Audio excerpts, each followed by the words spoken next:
Selamat datang kembali di materi pembelajaran rekayasa perangkat lunak berbasis komponen.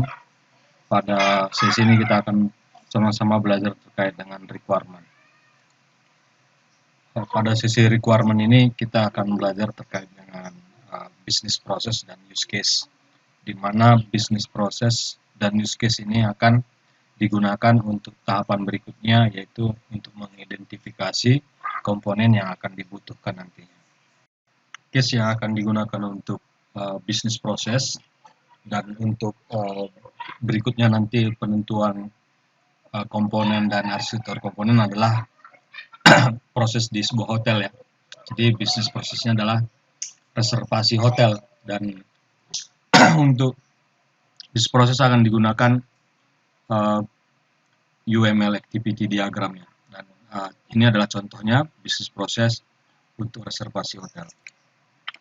Prosesnya dimulai dari check accessibility, jadi mengecek apakah ruangan itu available atau tidak. Berikutnya adalah membuat reservasi, kemudian mengkonfirmasi reservasi, kemudian menunggu, atau setelah itu dia membatalkan atau membuat reservasi, kemudian notify billing system untuk pembayaran dan selesai, atau dia membatalkan reservasi. Nah, ini kemungkinan-kemungkinan yang bisa dilakukan. Setelah bisnis proses dibuat, berikutnya adalah membuat bisnis konsep model. Ini dilakukan dengan menggunakan kelas diagram pada UML. Bisnis konsep model ini adalah mengidentifikasi semua hal yang terkait dengan bisnis.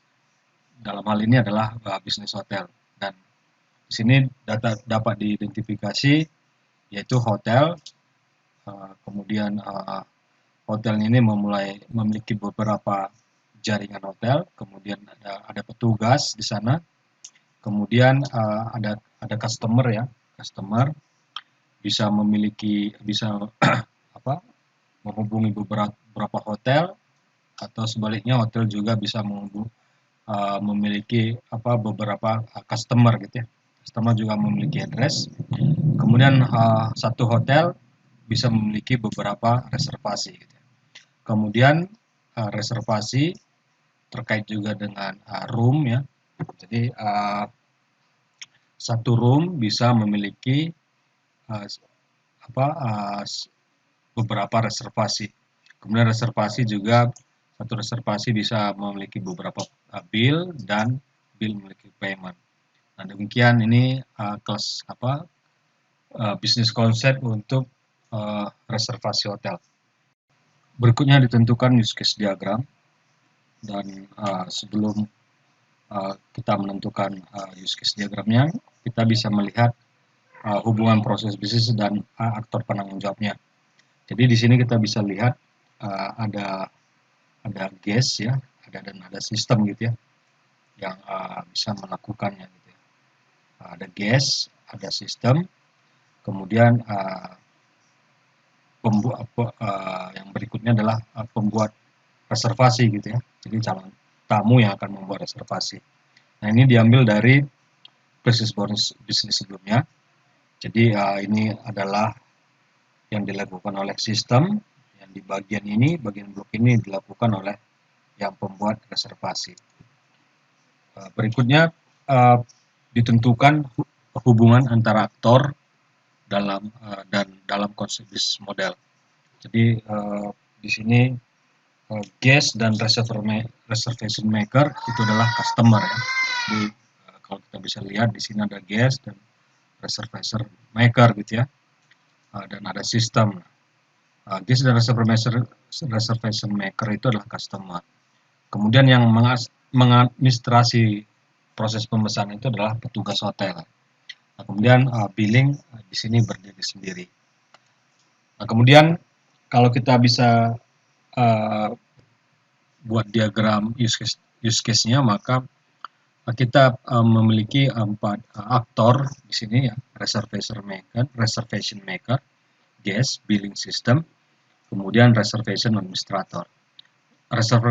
Reservation maker itu bisa membatalkan reservasi, membuat reservasi atau membatalkan reservasi. Tamu bisa memulai mengambil reservasi, tetapi ketika sudah membuat reservasi dia harus disebut reservation maker. Mungkin ini dalam sistem bisa kita buat dia adalah orang tamu yang sudah login. Kemudian billing system, dia bisa membuat merespon reservasi dan proses gitu ya. Dan reservation administrator bisa menambah, membatalkan dan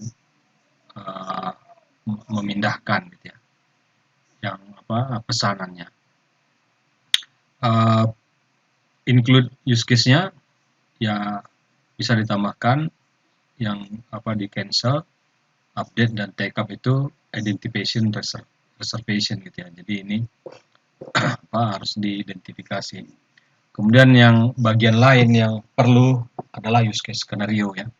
Jadi use case skenario ini nanti akan diperlukan juga ketika membuat komponen.